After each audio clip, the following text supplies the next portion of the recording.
Selamat siang. Kami dari kelompok 2 akan mempresentasikan hasil dari kerja kelompok kami yang berjudul langkah-langkah metode tulang ikan atau fishbone yang akan dijelaskan oleh Eka.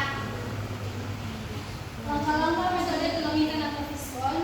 Satu, menyepakati pernyataan masalah. Tentukan masalah yang ingin dipecahkan. Pastikan masalah tersebut spesifik, terukur, dan dapat dipecahkan. Sepakati pernyataan masalah dengan tim atau stakeholder. Yang kedua, mengidentifikasi kategori.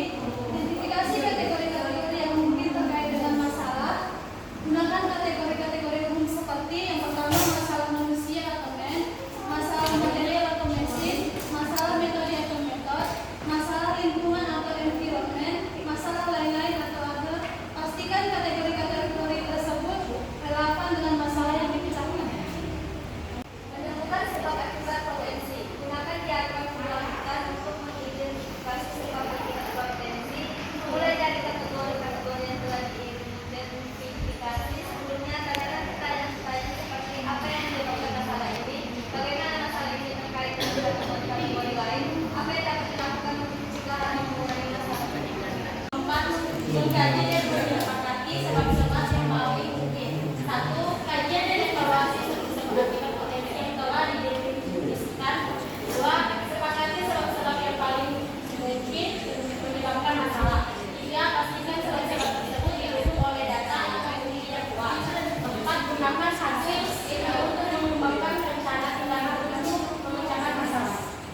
Selanjutnya untuk kasusnya di sini kami mengambil analisis sambatan dari implementasi rekaman elektronik di Puskesmas Karangasem Samarinda. Di sini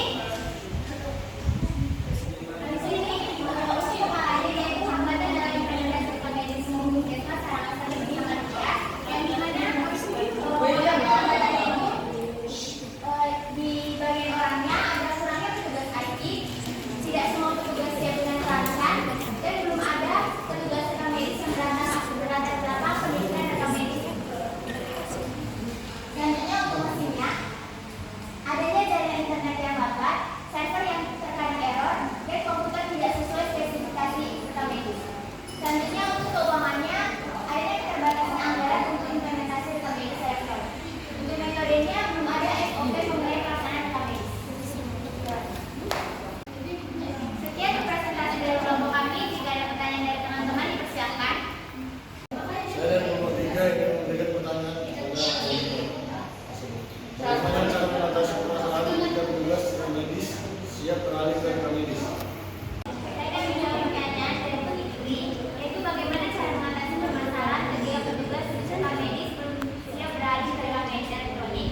Yang pertama, kita harus mengidentifikasi penyebab ketidaksiapan, seperti kurangnya dukungan teknis atau kurangnya pelatihan.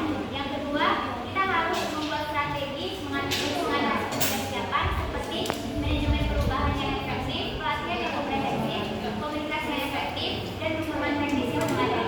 Yang ketiga, pentingnya dukungan manajemen risiko. Saya akan bertanya kepada kelompok 2, bagaimana metode fishbone membantu dalam mengidentifikasi masalah dalam rekam medis? Saya akan menjawab pertanyaan dari kelompok 1. Pertanyaannya, bagaimana metode fishbone membantu dalam mengidentifikasi masalah dalam rekam medis? Metode fishbone membantu dengan memberikan struktur analisis yang sistematis dengan mengelompokkan penyebab masalah ke dalam kategori seperti manusia, metode, material, mesin, lingkungan, dan kebijakan.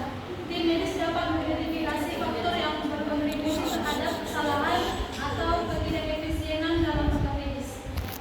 Baik, kami dari kelompok 4 ingin menanyakan bagaimana cara menganalisis dan mengidentifikasi faktor-faktor yang paling berpengaruh pada masalah.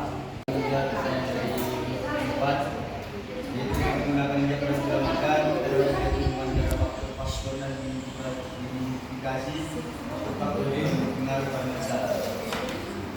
Presentasi kami, terima kasih.